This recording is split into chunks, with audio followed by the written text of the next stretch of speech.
Power outages patuloy pa rin na mararanasan sa ilang lugar sa Panay habang ipinatutupad ang manual load dropping ng distribution utilities. Ang detalye ihahatid live ni John Sala ng GMA Regional TV 1 Western Visayas. John? Chris, para maiwasan ang voltage failure, ay patuloy na isinasagawa ngayon ng mga power distribution utilities dito sa isla ng Panay ang manual load dropping. Kaya naman ilang mga lugar dito sa isla ang makakaranas pa rin ng kawalan ng supply ng kuryente.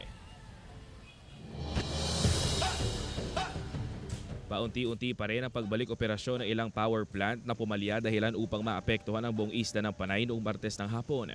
Kaya ang ilang mga residente nagtitiis pa rin habang hinihintay na makabalik ang supply ng kuryente.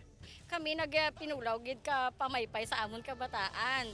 Especially kung mga kuryente bala nga hindi ginamon expected gani namon basi 12 o'clock ara na maka kami. So kulang gid kami sa tulog. Ang ilang market vendors naman nangangambang mabubulok na ang kanilang itinitindang frozen goods dahil walang kuryente. Wala na sir, ice day, wala ta kabalo ko ma. Doga no lang tani karon kung ma-okay o hindi ang suga.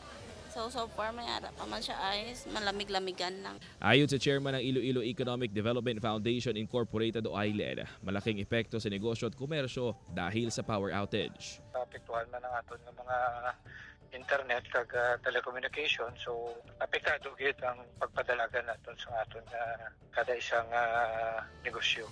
Ayon sa National Grid Corporation of the Philippines, 9 sa 13 power plant ang sumadsad sa 0% ang naproduce na kuryente. Unti-unti namang bumabalik ang supply.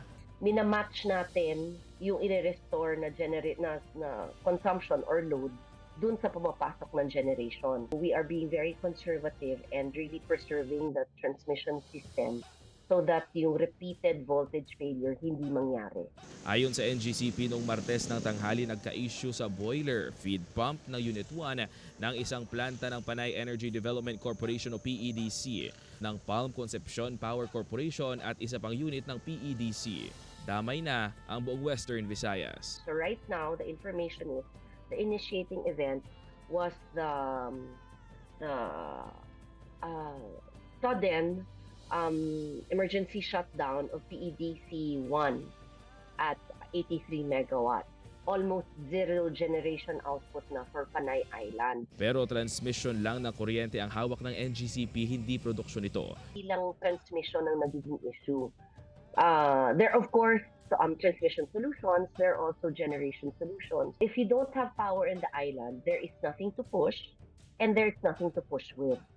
So now we are really just waiting for the power plant to go back online so that we can restore the system. Ngayong araw nakatakdang makipagpulong si Iloilo Governor Arthur Defensor Jr. kay Secretary Rafael Perpetuo Lotilla ng Department of Energy kasama ng mga kinatawan ng NGCP at power sector upang pag-usapan ang nagpapatuloy na power outage sa isla ng Panay. Ayon sa gobernador, may tuturing na krisis ang nangyari kaya't nararapat lamang na pagplanuhan kung paano ito masusolusyonan. Si Iloilo City Mayor Jerry Treñas nadismaya naman sa nangyari at plano nitong hinga ng paliwanag ang opisyales ng DOE at NGCP sa gagawing forum.